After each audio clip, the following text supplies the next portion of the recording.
Enggak. Saya aja yang baru dekat sama Mas Dhani dalam waktu beberapa bulan ini, saya tahu bahwa isi hati Mas Dhani itu baik, orang baik, setia kawan. Ngomongnya memang begitu. Jadi jangan dong kita langsung menilai gara-gara Mas Dhani cara dia memperjuangkan hak-hak komposer itu dengan stylenya dia, terus kita curiga. Jangan seperti itu. Jadi jangan pemilih itu, saya suka caranya ini, nggak suka cara. Jadi maksud saya itu, kita lihat substansinya bahwa ini sebenarnya demi kebaikan kita bersama. Saya kira cukup sekian ya, pertanyaannya cuma satu tapi jawabannya 2000 nih. Mohon maaf ya. Kalau ini jawaban saya buat Vesmi dan Papri. Selama ini ente kemana aja 10 tahun nggak pernah mikirin hak ekonomi para pencipta, sekarang mau jadi pahlawan kesiangan. Ya, siapa saja yang di Papri dan Vesmi, ente kemana 10 tahun pencipta lagu tidak mendapatkan haknya. Sekarang jangan sok-sok asal nyablak, asal nguap, asal bacot ya. Itu cara Ahmad Dhani gitu. Saya mau tambahkan sedikit ya, karena di luar sana banyak pertanyaan kepada saya dan aksi, kenapa yang digugat Alibias kok Agnes bukan IO? Itu kan pertanyaan yang mendasar dari mereka semua. Ini saya jawab sekarang. Kenapa? Karena saya lihat tayangan video pertama kali Agnes nyanyi di HWG itu, Agnes yang nyanyi, bukan IO yang nyanyi. Itu satu. Yang nyanyi lagu Bilang Saja itu Agnes. Dan yang kedua, ketika saya tanya ke HWG, ini song listnya yang nentuin Agnes nyanyi Bilang Saja siapa?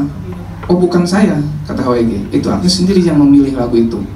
Jadi niat untuk memilih dan menyanyikan lagu itu ada di Agnes, bukan di HWG. Terus yang ketiga,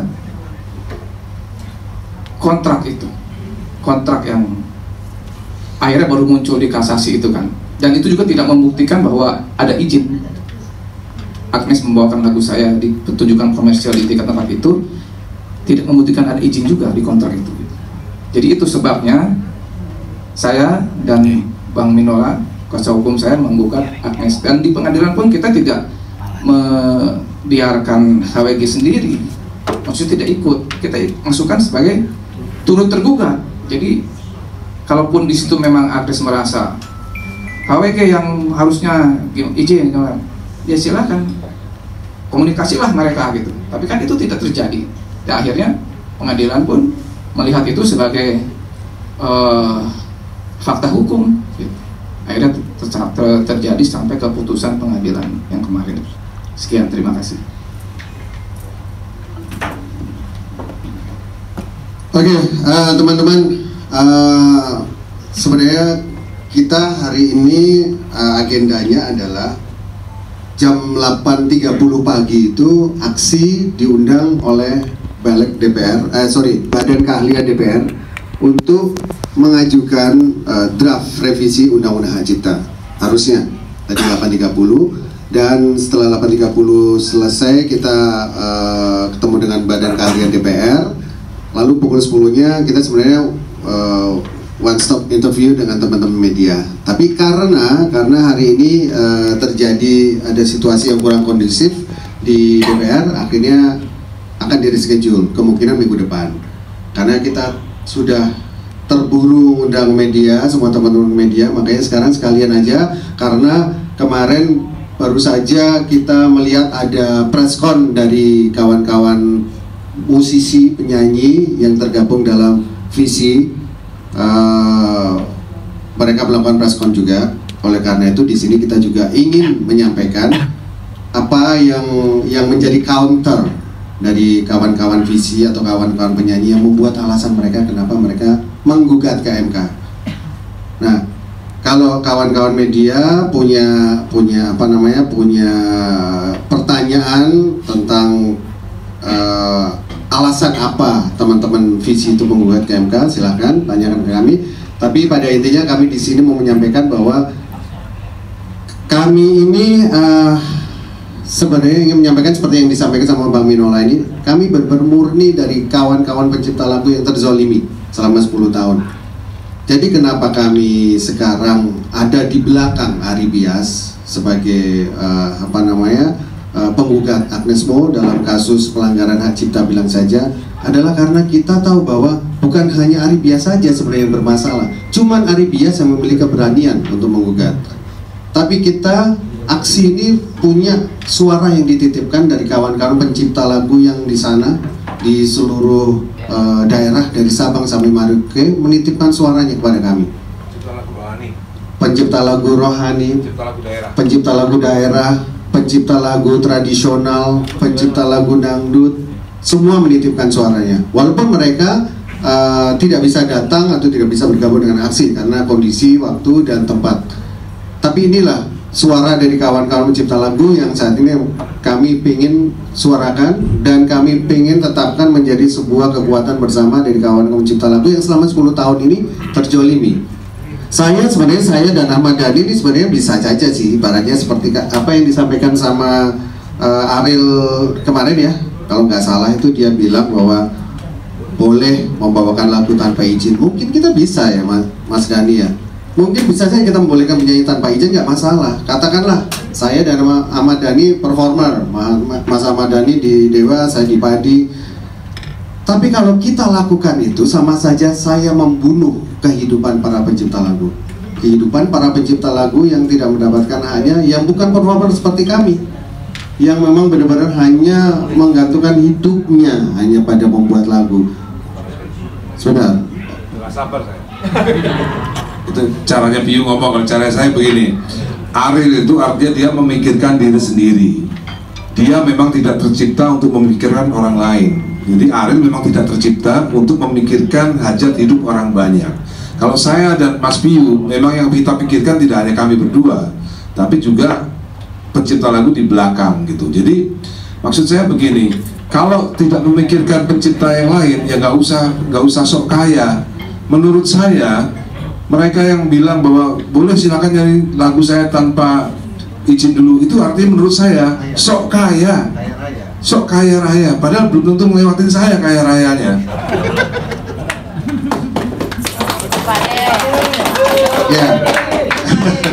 Ya, jadi saya lanjutkan lagi bahwa suara kawan-kawan cipta lagu yang seperti yang tidak mendapatkan keberuntungan sama seperti yang kami yang ada di sini, itu kenapa salah kalau kami memperjuangkan itu? Kenapa salah kalau kami berisik, kalau kata orang-orang? Kenapa salah kalau salah kami... dong, menurut mereka salah. Kalau kita perjuangkan dan kita menang, mereka kalau nyanyi lagu pencipta harus bayar jadinya. Itu salah menurut mereka. Jadi salah menurut mereka itu karena kita memperjuangkan hak kita. Itu salah menurut mereka, hak pencipta lagu. Jadi kembali lagi, kami ingin menyampaikan bahwa apa yang kita lakukan ini tidak ada satu pasal pun yang melewati pelanggaran, tidak ada satu pelanggaran pun yang melewati pasal-pasal yang ada di dalam pasal-pasal yang ada di Undang-Undang Hak Cipta Nomor 28 Tahun 2014. Seperti contohnya izin itu sudah pasti disebutkan di pasal 9. Lisensi itu sudah pasti ada di Undang-Undang Hak Cipta. Semuanya tadi sudah disampaikan sama Bang Minola. Kalau kita bicara pasal per pasal, pasti kita nanti beritanya kurang menarik ya Mas Randi ya. Jadi kita langsung saja mengatur hati nurani bahwa pencipta lagu tersolimi, dan kita hari ini kita tetap berjuang untuk para pencipta lagu. Demikian dari saya, terima kasih. Oh iya, sebelum ngomong apa lagi? Pertanyaannya apa lagi? Aku silakan Mas. Silakan Bang Mamet.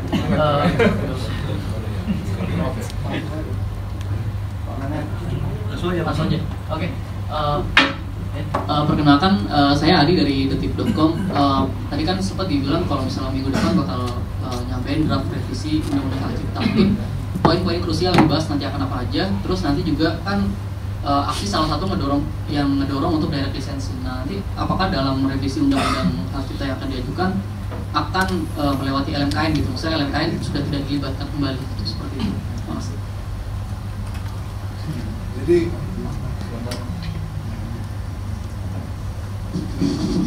menjelaskannya ini mesti komprehensif ini. Saya coba itu Johnny tolong apa? Itu kertasnya. Ada spidolnya nggak, John? Tadi kan aku udah nanya dari tadi, John. Tadi minta itu, Bos. Ya, minta apa? Jangan banyak alasan kamu. Ada spidol, oke. Di sini aja, di sini. Apa di situ ya? Majuin dikit ya, majuin dikit. Majuin dikit ya, biar. Jadi kita ini sekarang supaya video ini nanti ditonton sama penyanyi-penyanyi yang kurang gaul itu. Tuh. Mana spidol ya? Oke. Jadi begini, awal mulanya semua itu namanya artis ya, musisi lah ya, musisi itu ada penyanyi ya, ada pemain band. Iya, ini dari awal supaya nggak bingung gitu. Musisi ya, musisi. Mereka pengen rekaman kan? Oke, mereka rekaman. Sini rekaman ya. Mereka rekaman. Lalu siapa yang membiayai? Namanya label. Bisa label sendiri, bisa label orang lain. Label ya. Label itu bisa ada di sini, ada Aquarius, contohnya ya. Aquarius yang dulu nih ya kan, Musika, Trinity, Sony ya, musik udah, dan lain-lain. Ini rekaman. Nah, ketika mereka rekaman itu, mereka mendapatkan royalti yang namanya mechanical. Sebentar. Ya udah nggak salah, harusnya mereka apa, mechanical rights. Mechanical rights. Nah, ini untuk komposer. Nah, ketika musisi ini rekaman menghasilkan apa? CD kan ya, kaset atau CD dulu ya, kaset 90-an sampai 2000, di tahun 90-an, 70-an ya, pokoknya 70-an, 90-an sampai 2000-an, kaset, CD ya kan, 2000-an ya. 97 juga ada sih, pokoknya sekitar gini lah, CD compact disc, terus lagi digital ya, digital. Nah, digital dalam ini namanya platform ya. Ada platform digital, ada platform analog, kaset dan CD. Ini menghasilkan sebuah royalti untuk komposer. Hak ekonominya ya, hak ekonominya royalti untuk komposer untuk di sini. Namanya mechanical rights. Pencipta lagu dapat dari total itu 9% di kontrak. Lalu pemain band ini penyanyi ya, penyanyi komposer. Terus yang ini, mereka yang di sini dapetnya di mana? Namanya apa? Denny Casmala. Tuh, Denny aja lupa, apalagi Once. Nah, salah. Sound recording rights. Nah, sound recording kurang apa deh, rights. Nah ini ya, sound recording rights. Saya tanya sekarang, ini belum konser ya, belum konser. Berarti Agnes Monica dapatnya di mana? Sound recording rights. Nah, ini Agnes dapatnya di sini. Ari Bias dapatnya di mana? Mechanical rights, benar anak-anak. Ya, 9% jumlahnya di sini ya. Sound recording 10%. Ini kejadian sebelum 2014. Nah, ini adalah masa-masa di mana situasinya berbeda. Jadi Agnes Monica ketika dia dulu nyanyi waktu masih kecil, itu belum ada, belum di sini ya, masih kecil dia di sini. Agnes Monica kelahiran 1986, berarti 2014 dia umur berapa? Coba Badai jawab. Berapa? 2014. Iya. Hah? 2014, lahir 96. 28 tahun ya. Makanya ketika dia berumur 28 tahun, ini situasinya udah berbeda. Agnes 28 tahun, situasinya udah berbeda. Dia harus membayar yang namanya performing rights, ya. Performing rights, live performing rights, ya. Ya. Dia harus membayar ini untuk komposer. Untuk komposer. Ini ada hak komposer di sini semenjak 2014 melalui UU nomor 28 ya. Hak cipta, tentang hak cipta. Pasal 9 bunyinya harus ada izin. Nah, pasal 9 berdasarkan pasal 9 harus ada izin. Nah, ini yang Agnes selama 10 tahun dia nggak ngerti ini. Tapi begitu ngerti dia bukannya minta maaf, tapi malah ngotot bahwa harus nggak bayar gitu kan, harus nggak minta izin. Alhasil tahun 2025 diputuskan bersalah. Untuk sampai sini paham ya? Oke. Ada yang ditanyakan, Badai? Wartawan ada yang ditanyakan? Lanjut Mas. Nggak ada ya? Oke, sekarang kita lanjut.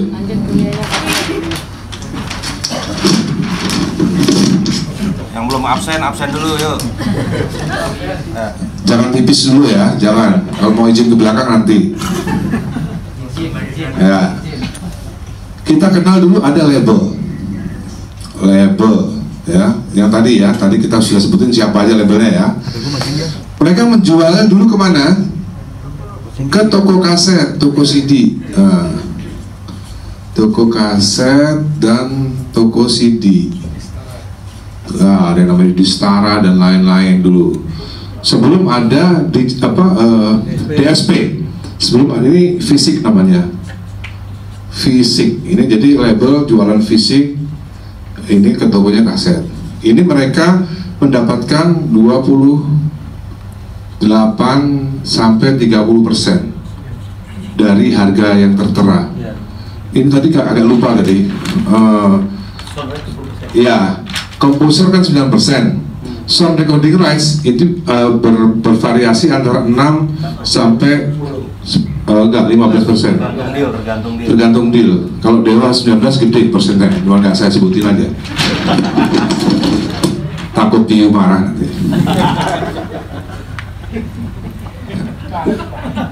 Ulangi lagi ya, label Aquarius, Sony, Trinity, Musika, mereka menjual fisik. Yaitu fisik itu adalah CD atau kaset. Ini namanya disebut fisik. Lalu label juga jualan yang namanya DSP, digital streaming platform. Nah, jualnya kemana? Macam-macam.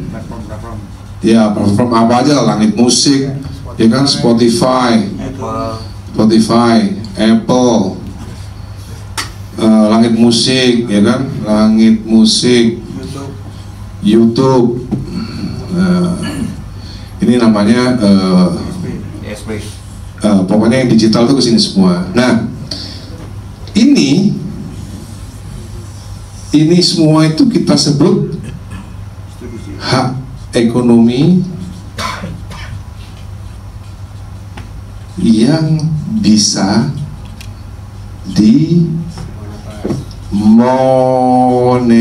monetize. Nah, ini penting ini di sini, sampai sini penting. Ya.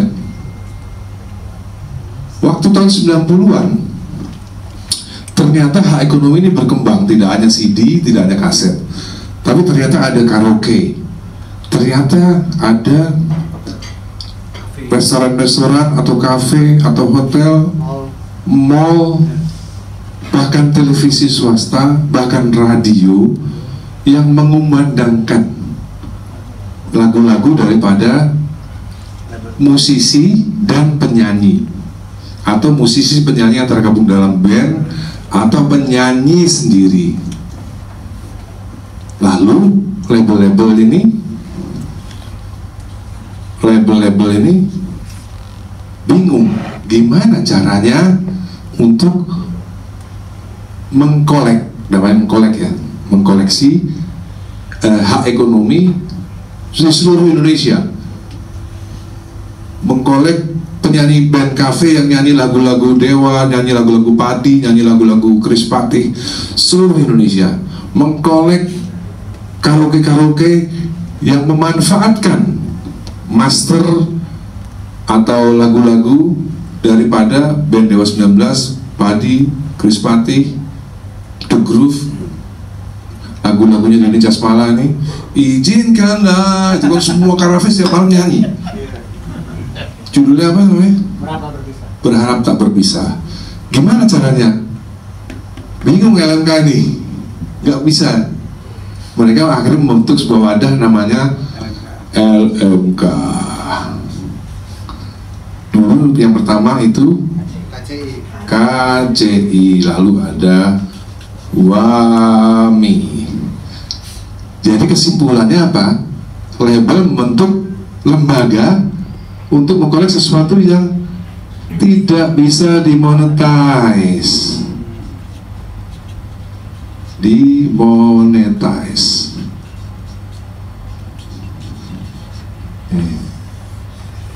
Ini adalah domain daripada LMK. Domain, bahasa Indonesianya apa domain itu? Ruang lingkup. Kalau Giring waktu itu ngomong apa dia? Domisili. Domisili. Ya. Sesama PSI kok gitu sih lu? Kan menegaskan aja. Oh iya. Sesama PSI. Kan ditanya ya. Harusnya ngomongnya domain. Nah, jadi domainnya LMK ini adalah mengkolek sesuatu yang tidak bisa dimonetize. Sekarang saya tanya, apakah konser musik, saya tanya sama wartawan, konser musik penyanyi atau band ya sangat terkenal,